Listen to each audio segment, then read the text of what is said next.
ሰላይት ኣብ መቐለ ደራሲ ኢንጂነር ጸጋይ ተክለ ሚካኤል ገብረ ሕይወት ተረኽቲ ሓይላ ባሰፋው ፌበን ኮበል ኣስመራ 2023 መበል 18 ክፋል እዋ ዓቃብ ሰላም ኩሉ ዓቃብ ሰላም ዓቂብሊ ብናተይ ርዲኢት ኤርትራ ንኹናት ስለ ዘይተበገሰትን ዓላማኣ ንጹር ስለ ዝነበረን እምበር መንግስቲ ኣሜሪካ ሕብረት ኤውሮጳን ካልኦትን ነቲ ኢትዮጵያ ተቕርቦ ዝነበረት ምስምስ ከሳሲን ንኤርትራ ክድኽንዶ ኣይኮኑን ላዕለን ታሕትን ዝብሉ ነይሮም። ቀንዲ መሳሪሖም ድማ ዓቃብ ሰላም እዩ ነይሩ። እቲ ዕላማ ኤርትራ ዓቕሊ ኣጽቢባ ናብ ኩናት ክትኣቲ ነይሩ። መግለፂ ነፍሲሄር ቀዳማይ ሚኒስተርን ጉዳያት ወፃእን ንጎድን ገዲፍካ ዝሰዓረ ይፍርም ድዩ ኢልካ ክትሓስብ ትግደድ። ኢትዮጵያ ኣብ ኩናት ዓሰብ ምስ ተሰዕረት ኣብ 4ይ መዓልቱ 13 ሰነ ስምምዕ ምቁራጽ ተኹሲ ከም ዝፈረመት ብሱር እዩ ተረሲዑ። ነፍሲሄር ቀዳማይ ሚኒስተር ኤርትራ ካብተን 24 ክፍላተ ሰራዊት 20 ደምሲስናየን እተን ክልተ ድማ ፍጹም ተቋሲለን እየን ተሪፍዋ ዘሎ 2 ክፍለ ሰራዊት ጥራዩ ኣይበለን ድዩ። ሚኒስተር ጉዳያት ወፃኢ ኢትዮጵያ ኤርትራ ካብ ዓቕማን ላዕሊ ሰራዊትን ኣጽዋርን ዓጢቓ ስለ ዘላ ማሕበረሰብ ዓለም ዕጥቃ ከተጉድል ከገድድ ኣለዎ ብምባል ናብ ማሕበረሰብ ዓለም ኣይጠርዕን ድዩ።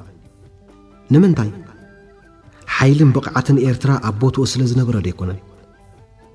ካብኡ ብምብጋስ ዶ ኣይኮኑን እቶም ምንም ዘይውሓሱ ግና ኣውሓስቲ ዝተባሃሉ ብፍላይ መንግስቲ ኣሜሪካ ኤርትራ ዝኣዘዝናያ ኣይትገብርን እያ፣ ናይ ጽቡቕ ሕማቕ ኣርኣያ እያ፣ ወታደራዊ ዓቕማ ክዳኸም ኣለዎ፣ ክትንጸል ኣለዋ፣ ብቁጠባ ክትድሃኽ ኣለዋ፣ እቲ ፕረዚደንትን ህግደፍን ካብ ስልጣን ክእሎ ይለዎም ወዘተ እናበሉ ኤርትራ ንኸይትቐስን ሰላም ዘየበሉ ንሕና እውን ከምኦም።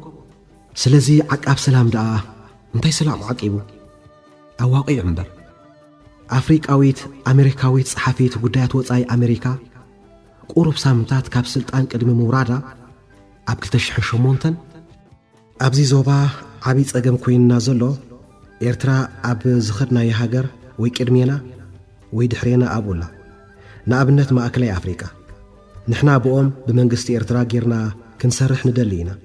ግና ኣቕቢጾምና ኣዝዮም ንቓጻት እዮም ዝበለቶ እኮ ካባዶ ተበጊሳ ኣይኮነትን።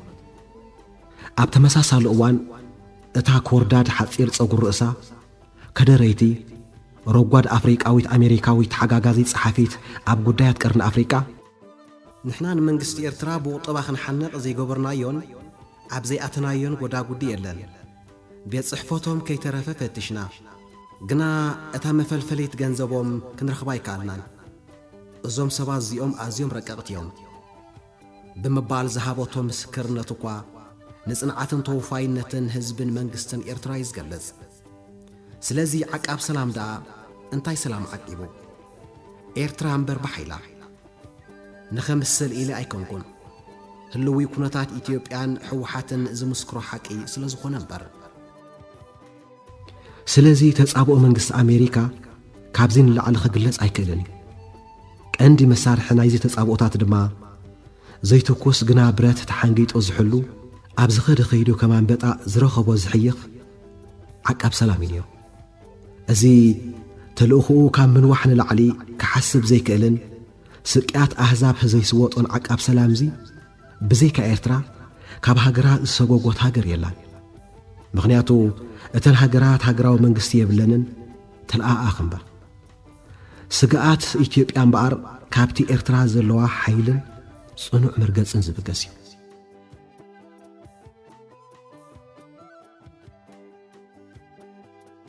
ኣብ 2008 ተሓጋጋዚት ጸሓፊት ጉዳያት ወፃኢ ሕቡራት መንግስታት ኣሜሪካ ኣብ ጉዳያት ቀርኒ ኣፍሪቃ ቁሩብ ሳምንታት ቅድሚ ካብ ስልጣን ምውራዳ ዶብ ከይሕንጸጽ ንቐዳማይ ሚኒስተር ኣጠንቂቓቶ እዩ ዝበሃል። ኣብ 2003 ዶብ ኤርትራን ኢትዮጵያን ኣብ ባይታ ብሽኻል ክምልከት ኩሉ ምቅርራባት ተወዲኡ ነበረ። ኮይኑ ግና ምምልካት ዶብ ንረብሓ ኢትዮጵያ ከም ዘይኮነን ክምልከት ከም ዘይብሉን ንቐዳማይ ሚኒስተር ነጊረዮ ምምልካት ዶብ ድማ ኣብ ዕፁ ማዕጾ በጽሐ ብምባል ዝተኣመነቶ ኣንቢበ ነይረ ነቲ ኑዛዜ ወኪል መንግስቲ ኣሜሪካ ኣብ ባይቶ ጸጥታ ሕቡራት ሃገራት ለካቲት 2005 እታ ወይዘሮ ነቲ ብኮሚሽን ዶብ ኤርትራን ኢትዮጵያን ዝተዋሃበ ናይ መወዳእታን ቀያድን ብይን ናብ ረብሓ ኢትዮጵያ ክግልብጦ መምርሒ ሃበትኒ ኣነ ግና ዝከኣል ኣይኮነን ብምባል ነጸክዎ ብምባል ነቲ ኣብ ዕፁ ማዕጾ ዝተኻየደ ዝርርብ ከም ዘቃልዖውን ርኢ ኣለኹ እታ ወይዘሮ ብስሩ ተጻባኢት መንግስቲ ኤርትራ እያ ነይራ ሕሉፍ ሓሊፋውን ምስ ወኪል ባይቶ ጸጥታ ኣብ ኤርትራን ኢትዮጵያን ዝነበረ ኣብ ኣዲስ ኣበባ ኣብ ሰነ 2006 ኣብ ዝተራኸበሉ እዋን ምምልካት ዶብ ንኢትዮጵያ ዘርብሕ ክኸውን ምእንታን ዘተ ማለት ዲያሎግ ከይተገብረ ክምልከት የብሉን ዝበለቶ ብሓደ ወገን ስቴት ዲፓርትመንት ምምልካት ዶብ ንኸይትግበር ዓንቂጽዎ ዘሎ ንርሑቕ ዝጠመተ ፖሊሲ እዩ ዝብል መርገጺኡ ኣብ ናሓሰ 2009 ካብ ቤት ጽሕፈት ኤምባሲ ኣሜሪካ ኣብ ጀርመን ሰሊኹ ዝወፅእ ሓበሬታ ኣብ ግምት ምዝኣቱ ድማ በቲ ካልእ ንሳ ኮነት ምምሕዳር ዋሽንግተን ከምኡ ክገብሩ ዝተገደድሉ ምኽንያት እንታይ ኮን ይኸውን ነይሩ ኢልና ምስ ንሓትት ንገጽ ቀዳማይ ሚኒስትር ኢትዮጵያ ንምድሓን ብሓደ ወገን ነታ ብኲናት ዘይተጻዕደትን ኣብ መጋባእያ ቤት ፍርዲ ዝሰዓረትን ኤርትራ ንምቕጣዕ ድማ በቲ ካልእ ከም ዝነበረ ከይዲ 20 ዓመት እኹል መረጋገጽ እዩ ብዛዕባ እቲ ከይዲ ብወገነይ ብዙሕ ዝበሃል እንተሃለወኒ እኳ ንዓቃብ ሰላም ኣብ ኤርትራን ኢትዮጵያን ኣመልኪቱ ዊክሊክስ ዘውፅኦ ሓበሬታታት መምልካት ኣኻለ መስለኒ ኤርትራ ዓቃብ ሰላም ዝጸደፋ መካይኑ ኣልዒሉን ዝተሰብራ ኮምፒውተራቱ ከየትረፈ ኣኻኺቡን ካብ ሃገራ ከም ዝወፅእ ዝገበረት እንኳ ሃገር እያ እንተበልኩ ካብ ሓቂ ዝረሓቐ ይመስለኒ ዓቃብ ሰላም ኣብ ዝኾነ ሃገር ዘጠፋፍእ ትሕቲ ዕድመ ደቂ ኣንስትዮ ዝዕምፅ ምንዝርናን ብልሽውናን ዘስፋሕፍሕ ምዃኑ እኮ ባዕሉ ውዱብ ሕቡራት ሃገራት ዝእምነሉ ጉዳይ እዩ ኤርትራውን ነዚ ጉዕዙይ ኣካይድኡ ተመኲራቱሉ እያ ግና ዘይከምተን ርኹምሻት ሃገራት ዱልዱል ብርኪ ስለ ዘለዋ ብዝመፁ ኣፋንያቶ እቲ ከበሮ ዝድሰቐሉ ዝነበረን ኢትዮጵያ ንኤርትራ ውሕጥ ከተብላያ ዝተባህለሉን ኩናት ኣይመፀን ንምንታይ ብርኪ ስለ ዘይነበረና እምበኣርከስ መበገሲ ከቢድ ፍርሒ መንግስቲ ኢትዮጵያ ንሱ ነይሩ ፖለቲካውን ወተሃደራውን ሓይሊ ኤርትራ መንግስቲ ሕወሓት ብውክልና ንሶማል ወሪርዋ እወ ድሕሪ ውድቀት መንግስቲ ሲያድ ባረ እታ ሃገር ናብ ሕድሕድ ኩናት እያ ተሸሚማ ኣብ 1992 ኤርትራ ንምርግጋእ ሶማል ዓቃብ ሰላም ክትልእኽ ድልውቲ ምዃና ገለጸት እንተኾነ ግና ምምሕዳር ዋሽንግተን ይኹን ውዱብ ሕቡራት ሃገራት ኣይተቐበሎን በኣንጻሩ ገና ልዕላዊ ሃገር ከይተባህለት ከላ ማዕቀብ ኣንበረላ ማዕቀብ 733 እዝባር 1992 ከምኡውን 751 እዝባር 1992 ይኹን እምበር ውሳነ ህዝቢ ረፈረንደም ኣካይዳ ልዕላዊት ሃገር ምዃና ምስ ኣወጀት ኣብ ሶማል ሰላም ክሰፍንን ዕርቀ ሰላም ክወርድን ጻዕረት ምኽንያቱ ኣብ እዋን ብረታዊ ቃልሲ ህዝብን መንግስትን ሶማል ንህዝቢ ኤርትራን ሰውራ ኤርትራን በዓል ውዕሎቱ እዩ ነይሩ መንግስቲ ኤርትራ ድማ ንህዝቢ ሶማል ኣይጠለሞን በኣንጻሩ መሪሕነት ሕወሓት ነታ ኣብ እዋን ብረታዊ ቃልሲ ጽላል ኮይና ፓስፖርት ዘበርከተትሉ ሃገረ ሶማል ከዲዑ ነቲ ዘጋጠመ ሓድሕድ ኩናት ነዳዲ ኸዓወሉ ድሕሪ ልዕሊ ናይ 14 ዓመት ሓድሕድ ምንቋት መሻይኽ ኣብ መስጊድ እናተራኸቡ ክዝቱን ፍታሕ ከናዲን ጀመሩ ኣብ ሓደ መረዳእታ ድማ በጽሑ እቲ ምውድዳብ ሓይልታት ኪዳን እስላማዊ ኣብያተ ፍርዲ ተሰሚ ህዝቢ ሶማል ሰዓቦ ሓድሽ መንግስቲ ድማ ቆመ ኣሜሪካ እታ እስላም ትብል ኣምር ከብዳ ሓቆና ኣንጻሩ ድማ ተላዕለት እንተኾነ ግና ከምቲ ዘ ኮሎራዶ ፕሮግረሲቭ ጅዊሽ ኒውስ ብሓፈሻ ኣብ ሶማልያ ሊበራላዊ መጋባያ እስላም ተዳኺሙ ኣብ ቀረባ መጻኢ ሓያል ፀረ ኣሜሪካ ኣጀንዳ ዘለዎ ኣዝዩ ኣኽራሪ ወተሃደራዊ እስላማዊ ጉጅለ ከተክኦ ምዃኑ ዘይተርፍ እዩ። ስጋኣት ኤርትራውን ንስዩ ዝበሎ ኤርትራ ቅድሚ ዝኣገረ ማሕበረሰብ ዓለም ንሓይልታት ኪዳን እስላማዊ ኣብያተ ፍርዲ ደገፉ ክህብን ሶማል ናብ ሃገራዊ ጥምረት ክመልሳ ዘኽእል ንኹሎም ሰንከንታ ሃንዛ ሶማልያ ዘሳትፍ መሰጋገር መንግስቲ ክቐውምን እያ ጽዒታ። ምዕራባዊ ዓለም ብፍላይ ዋሽንግተን ንድምፂ ኤርትራ ዝሰምዕ ህዝኒ ካብ ጊሓቱ ስለ ዘይተዓደለ ግና ጎሲዋ ሓለፈ። ስለዚ ኣሜሪካ ሕወሓት ከምቲ ትደልዮ ገይሩ ኣብ ሶማል እንተ ኣገልጊልዋ ግንዖ ክትህቦ ምዃኑ መብጻዕ ኣተወትሉ። ንኤርትራ ምድሃኽ ከምቲ ብዙሓት ተንተንቲ ፖለቲካ ቀርኒ ኣፍሪቃ ዝብልዎ ኢትዮጵያ ኣብቲ ኤርትራ ዘዳለወትላ ታኼላ ተሸመመት። ተደፊኡ ዝኣተወ ሰራዊት ኣደዳሞትን መቕሰልትን ኮነ። መንግስቲ ሕወሓት መዋጽኦ ሳኒ ብወሃቤት ቃሉ ኣቢሉ ኢትዮጵያዊ ዝሽትት ሬሳ ኣለ ድዩ ብምባል መቕዘፍቲ ሰራዊቱ ክሓደ። ከም ውፅኢቱ ድማ ከምቲ ዘ ኮሎራዶ ፕሮግረሲቭ ጅዊሽ ኒውስ ዝበሎን ኤርትራ ዝተነበየቶን ፖሊሲ ዋሽንግተንን ወራር ኢትዮጵያን ንኣልሸባብ ፈጠረ። ምምሕዳር ዋሽንግተን ብኣልሸባብ ኣይቀሰነን። ብዘይ ሕንከት ኤርትራ ንኣልሸባብ ትዕጥቕ ኣላ ክብል ከሰሰ። ኤርትራ ሕብረት ኣፍሪቃን ዞባዊ ውድብ ኢጋድን ሶማል ብኣባል ኢጋድ ዝኾነት ሃገር ክትውረር ተሚሉ ምርኣዩ ኣስደመማ። ኣባል እዞም ውድባት ክትከውን ሕልናኣ ኣይተቐበሎን ጥራይ ዘይኮነ ካብቲ በዕላ መርሓ ጎደና ዝሃበቶ ኢጋድ ኣባልነታ ኣደስከነት።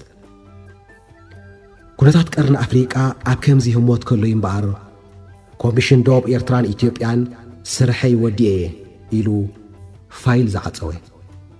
ፀወታ ፖለቲካ ቼዝ ዝመለኸት ኤርትራ ዓቃብ ሰላም ክወፀላ ሓተተት። መንግስቲ ሕወሓት ነቲ ኤርትራ ካብ መሬተ ይውፃለይ ዝበለቶ ዓቃብ ሰላም ናብ መሬቱ ከኣቱ ላዕልን ታሕትን ተጓየ። ግና ኣይቀንዖን። ዓቃብ ሰላም በቲ ዝመጾ ናብቲ ዝመጾ ተመልሰ። ስለዚ እቲ ኣብ ኤርትራን ሶማልን ዘጋጠመና ፍሽለት ነዚ ድሕሪ 27 ዓመት ዘጋጠመና ውድቀት መሰረት ዘንጸፈይ ነይሩ ክበሃል ይከኣል። መንግስቲ ሕወሓት ግን ንምንታይ እዩ ነቲ ዓቃብ ሰላም ናብ መሬቱ ከእትዎ ላዕልን ታሕትን ኢሉ? ብኽልተ ምኽንያት። ቀዳማይ ጉዳይ ኤርትራን ኢትዮጵያን ኣይተወደአን ንምባል። እቲ ካልኣይን ቀንድን ግና ኤርትራ ብይን ኮሚሽን ዶብ ኤርትራን ኢትዮጵያን ግዛእታዊ መሬት ኤርትራ ኢሉ ዝመስከረላ ባድመን ከባቢኣን ካብ ጎበጣ ሓራ ከተውፅእ ውግእ ከይትኸፍተሉ ዕርዲ ክኾኑ እሞ ካብ ክልል ሶማል ደኣ ናበይ ኣበልካ ክሻዕ ሓድሽ ዕማም ዝወሃበኒ ናብ ናይ ግለይ ስርሐይ ተመሊሰ። ንኽንደይ እዋን ጸኒሕኻ? ኮሚሽን ዶብ ኤርትራን ኢትዮጵያን እቲ ብይን ዘይቅርዕን ቀያድን ምዃኑ ንማሕበረሰብ ዓለም ኣፍሊጡ ዶብ ክልቲአን ሃገራት ብማንዛ ምምልካት ማለት ቨርቹዋል ዲማርኬሽን ሓንፂፁ ስርሑ ዛዚሙ ቤት ጽሕፈቱ ዓጺኡ ሰነዳቱ ንቤት ምኽሪ ባይቶ ጸጥታ ሕቡራት ሃገራት ክሻዕ ዘረክበሉ እዋን ጸኒሐ። እንታይ ማለት እዩ? ኩናት 2000 ንስኹም ሳልሳይ ወራሪ ወያነ ዲኹም ትብልዎ? ንሚዛን ሓይሊ ክልቲአን ሃገራት ኣነጺር እዩ። እታ ብማሕበረሰብ ዓለም ብፍላይ ሃገራት ኣፍሪቃ ሓያል ሃገር ተባሂላ ዝንገረላ ኢትዮጵያን ደገፍታን ኣባይታን ቤት ፍርድን ፍጹም ስዕረት ኣጋጢምዎም። ኣምባሳደር ኣሜሪካ ኣብ ኢትዮጵያ ስዕረታ ክትቅበል ነጊርዋ እዩ ዝበሃል። ንሕና በልእቲ ኣምባሳደር ኤርትራ ላዕላዊት ሃገር ኮይና ዲፕሎማስያዊ ዝምድና እንተለዋውን ናጽነታ ሙሉእ ብምሉእ ኣይተዋሕጠልናን እዩ ነይሩ። ድሕሪ እቲ ዓብዪ ትጽቢት ዘንብርናሉ ኩናት ላዕላውነት ኤርትራ ክንኣምን ተገዲድና ኣሎና። ምኽንያቱ ኣባይታ ፍጹም ስዕረት ስለ ዝወረደኩምን ወተሃደራዊ ብቕዓት ኤርትራ ስለ ዝተገንዘብናን ክብል ሂብዎ ዝበሃል ስቱር መግለጺ መንግስቲ ኣሜሪካ ንባዕሉ ብኤርትራ ቅሳነት ከም ዘይነበሮን ዘይብሉን ዘመልክት ክነሱ መንግስቲ ሕወሓት ደኣሞ ከመይ ኢሉ ይብልዎም ደይትኽሓድር። ስለዚ ኣብ ኣዲስ ኣበባ ዝርከብ ቤት ጽሕፈት ወኪል ኤርትራ ኣብ ውድብ ሓድነት ኣፍሪቃ ብጽኑዕ ክስለይ ነይርዎ። ሓደ ካብቲ ዝተዋህበ ንተልእኾ እምበኣር ምስ ቤት ጽሕፈት ዝምድና ዘለዎም ሰባት ምስላይን ሓበሬታ ምእካብን ነበረ። እታ ንዕኡ ትከታተል ዝነበረት ጉጅለ ብኣይ ክትምእከል ተነግራ። ኣብ ከባቢቲ ኤምባሲ ቤት ጽሕፈት ከፈትና። መዓልታዊ ጸብጻብ ይወሃበኒ። ናብ ማእከላይ ቤት ጽሕፈት ድህንነት ጠረጴዛ ኤርትራ እሰድድ። ነቲ ኣምባሳደርን መሳርሕቶን ብዝተፈላለየ መንገዲ ነጨንቖም። ኣብ ዝኸድዎ ዕንቅፋት ንፈጥረሎም። ብፍላይ ምስ ወከልቲ ሃገራት ኣፍሪቃን ሃገራት ዓረብን እንተተጋንዮም ሓበሬታ ንምርካብ ዘይተዓደነ ገንዘብ ነውፅእ። ቴሌፎን፣ ኢሜይል፣ መሰንጀርን ካልእን ንጠልፎምን ን24 ሰዓታት ንከታተሎምን። ኣብቲ እዋንቲ ወዲ 25 ዓመትን ድልዱል ተመክሮ ስለያን ቅንጸላን ዝነበረንን እየ ነይረ። ብኡ መጠን ድማ ኣብ ክፍሊ ስለያ ወፃኢ ሓላፊ ናይ ሓንቲ 5 ዝኣባላታ ምስጢራዊት ጉጅለ ስለያን ቅንጸላን ኮንጎ። መበል 19 ክፋል ይቕጽል።